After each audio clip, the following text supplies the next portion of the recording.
Magandang araw mga insan, ako po muli ang inyong Banat Insan at nandito na naman tayo sa isang makatotohanang reaction. So alam nyo ba mga insan, kung napanood nyo yung nakaraang pinag-usapan natin, yung pagsisinungaling ni PBBM at sinabi niya, di ba, na hindi siya tutulong sa ICC para sa investigation o paghuli Tatay Digong Duterte, di ba? Tinanggi niya noon pa, sinabi niya na hindi siya makikipagtulungan sa mga banyaga, lalong-lalo na dyan sa ICC.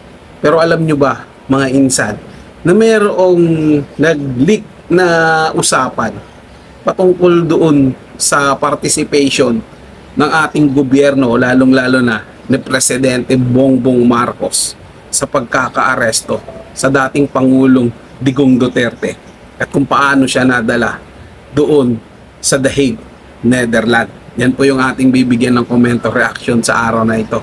Pero bago natin ituloy mga insan, ako po'y nakikiusap na sana naman mag-subscribe at suportahan po yung ating channel. Wala pong bayad yan, libre lang po yan mga insan. Kaya wag po kayong matakot. Hit nyo na rin po notification bell para lagi po kayong updated sa mga bago pang video na ating ilalabas. So yun nga mga insan, isang batikan na vlogger na at influencer ang gumawa ng reaction video niya patungkol dito sa nag-leak na usapan niya, di ba? Mismong ICC yung umamin na ang Philippine government ang nagbigay ng mga ebidensya para doon sa kaso ni Tatay Digong Duterte.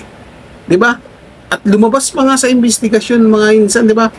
Na Office of the President ang gumastos para doon sa eroplano na sasakyan ni Tatay Digong Duterte, yung transportation niya papunta doon sa The Hague, Netherlands. So, kahit anong deny ni Marcos, kahit anong gawin niyang paglinis sa sarili niya, lumalabas pa rin na may kinalaman siya rito. 'Di ba? Sabi nga, kung walang usok, walang sunog, na walang sisig, wala. Lagi nga sinasabi, 'di ba? Na walang sikreto na hindi nabubunyag. So, eto mga insan, bahagi ko sa inyo yung video. Kayo mismo sa sarili nyo, pag-isipan nyo mabuti. Kahit alam nyo naman yan di ba? Itanggi nyo man sa hindi. Tingnan nyo mabuti kung makatotohanan ba o makatotohanan ba o hindi. Yung ibabahagi ko sa inyo. Pag-isipan nyo mabuti. Ako, may sarili akong opinion at kung ano man yung magiging opinion nyo at komento, igagalang ko yan. Ganon din sana, ano man yung magiging komento at opinion ko, sana galangin nyo rin dyan. Pero ewan ko lang kung sa mga tansong talangka, gagalangin nyo yan. Kasi ang tingin sa amin, o sa atin, kahit sino, kapag pinagtatanggol yung mga Duterte, galit na sila. Diba? Binabash na tayo. Pero hindi tayo matitinag yan, mga insan. Kasi para sa akin, ako, paniniwala ako para sa akin, napakabuti ng mga Duterte at napakagaling na leader dito sa ating bansa. So, ito mga insan. Have been properly tried in the Hague. So what happens when he arrives? If indeed he gets on board this plane that we can see right now, on a 12-hour flight perhaps to Europe and to The Hague, what happens next? Well, he'll be taken into custody and there'll be all sorts of safety procedures applied there. And then he'll be taken to the court and in due course he'll be asked to plead for an indictment. And this is all happening and could only have happened with the full cooperation of the Philippines government? Yes, I mean one of the problems, your previous contributor I think mentioned it. Ano sabi niya? Yung previous na problema ho namin kasi sabi ho ng ICC, ang problema ng nakaraan, ito ho yung problema ng ICC. Pakinggan nyo mabuti. Marcos administration ang nag-provide ng ebidensya. Then you wouldn't have expected the Marcoses to provide evidence against that. Yung vlogger nagsasalita. Hindi namin ini-expect na magpo-provide ang Marcos administration ng mga ebidensya. Putik na yan. Ano ho, tatakataw sabihin ni Marcos. Hindi kami nakialam sa investigasyon. Inamin na po mga kababayan, inamin na po nila na ang Marcos ang nag-provide ng mga ebidensya. Ayan na ho. Ano masasabi nyo ngayon? Iba ho ang sinasabi ng demonyong Marcos. only have happened with the full cooperation of the Philippines government? Yes, I mean, one of the Diba? problems, I mean, your previous contributor, I think, mentioned it. These two families being at war,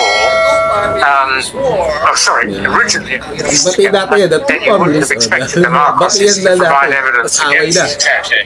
Yan. Nadulas Away na. Mismong ICC ho, mga kababayan, nadulas na. Oh, the two families were, ang hirap mag-islang ha, the two families were, Salamat may ka sa gera, may gulo, peace pala, sabi niya. And Marcos administration provide the evidence. Ay, salamat po kay Mamagi sa ano ha. Doon po, baka sabihin nyo, gumagawa ko ng kwento. Ayun. Ha? Your previous contributor, I think, mentioned it. These two families being at war, originally at peace together, then you wouldn't have expected the Marcoses to provide evidence against Turkey. No? Hindi namin, ano sabi niya? Hindi namin inaasahan na maghahanda ng ebidensya si Marcos. Linaw yun. Tapos sabihin ni Marcos ngayon sa press conference niya, hindi kami nangialam. So eto, taga-ICC ho ito. Ang nagsasabi, ang sabi nila, ang nag-provide po ng ebidensya ang Marcos. Ibig sabihin mga kababayan, anong klaseng pagkatao ho? Ito hong si Bongbong Marcos. Dinideny niya na hindi nakialam, pero ho ang ICC, nung in-interview mga kababayan, maliwanag sa sikat ng araw, na ang nag-provide ng ebidensya, ang Marcos administration. Ituloy pa natin. His contributor, I think, mentioned it. These two families being at war, originally at peace together, then you wouldn't have expected the Marcoses to provide evidence against Turkey. Now that they're at war, we hear that Marcos is prepared to cooperate. The question then may include all the questions. Hindi ko nga inaasahan na ang Marcos pa naghanda ng ebidensya at ngayon si Marcos ay handa na makipagtulungan. Ayan ho ang sinasabi ko mga kabayan. Klaro. Tama. Klaro, mga kabayan, na niloloko po ni Marcos na ipinagkanulupo Ano lang yung sarili nilang kapakanan. ng Presidente ho na Republika ng Pilipinas ang ating soberentiya. Nasaan na ho yung sinasabi nyong protektahan natin ang ating soberentiya? Hindi ho ba nung nakaraan ang tatapang po ninyo at sinasabi ninyo na ang kailangan maprotektahan ng ating soberentiya, ang West Philippine Sea, atin ito, yung South China Sea, atin yan, dahil sakop ng ating soberentiya yan. Pero ho ito, biglang bumigay si Marcos. Ano ho ang ano nangyari? Napakasimple lang ho. Sila na ho umamin, hindi na ho tayo kinakailangan. Sila ho ang umamin diyan po sa ICC, yung mga taga-ICC, na ang Marcos ang naghanda ng mga ebidensya. Ang linaw, kitang-kita. Hindi talaga in-expect ng ICC na makikipagtulungan yung Marcos. Kasi di ba, nagbitaw na siya ng salita before na hindi siya makikipag-cooperate, hindi papapasukin ang ICC dito sa ating bansa. Pero magugulat ka, di ba?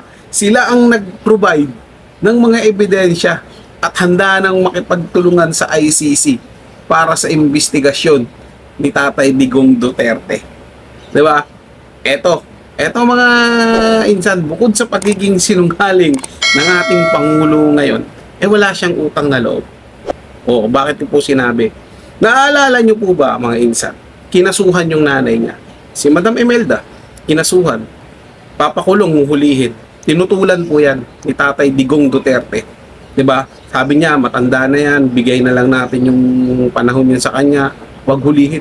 Hindi natuloy yun. Hindi nahuli si Madam Imelda, hindi na ipakulong. Pagkatapos, pinalibing niya ang tatay nito ni Marcos Jr. sa libingan ng mga bayani. Ang daming nagalit. At yung mga nagagalit noon, lalo na yung mga makakaliwang grupo na sumisigaw na tuta ng mga tuta ng mga puti, ito yung kasosyo nila ngayon. na tumulak. Naghanap naghanap din ng mga ebidensya. Sa kanila, alam ko sa kanila nanggaling yung 30,000 na sinasabi nila na nabiktima daw umano ng AJK. Sila ang masugid niyan eh. O di ba nabisto nga nakaraan si sino ba yung pambato nila? Na kamag-anak ni Angel Locsin. Nadamay pa to si Angel Locsin. So kalimutan ko yung lalaki na yun kakandidato na yun. Nagdala sila ng peking AJK victim. 2024 namatay, sinama sa AJK victim, di ba? O, sila nagtutulungan mga insan eh. Galit sila noon dahil pinalibing si Tatay Digong Duterte. Ha? Ang tinagurian nilang diktador ng bayan. Pero ano nangyari? Kuntsabuhan sila ngayon. Di ba? Doon, masasabi na natin mga insan na walang utang na loob si Marcos kay Tatay Digong Duterte. Sa ganda ng pinakita, sa ganda ng ibinigay, tinulungan pa na manalo sa kanyang kandidatura. Hindi naman ligid sa inyong kaalaman yan. Bukas naman, parang bukas na libro naman yan na sinabi ni Tatay Digong Duterte at ni BP Sara na nakiusap si Jaime Marcos na tulungan yung kapatid niya. Ano nangyari? Nanalo, di ba? Pero yung sinukli niya sa mga taong tumulong sa kanya, kahit nung mga nangampanya sa kanya, tinalikuran niya, di ba? Tinrider niya. Hanggang eto na, yung pinakaulo na tumulong sa kanya, tinrider niya rin at tinalikuran niya. Kaya isa lang ang pakiusap ko sa inyong lahat. Alam ko naman na malawak ng kaisipan nyo, 'di ba? Huwag na nating hayaan na ang mamuno sa atin mga basura at kurap. Ngayon, panahon ng eleksyon na, dapat maging maayos na yung pagpili nyo. Piliin nyo yung mga tao na pagsiserbisyuhan tayo. Hindi tayo bibigyan ng sakit ng ulo. O tatandaan nyo lagi kahit anong mangyari mga insan, dapat manindigan tayo para sa ikabubuti ng ating bansa. Maraming salamat po sa inyong panonood at lagi po kayo mag-iingat.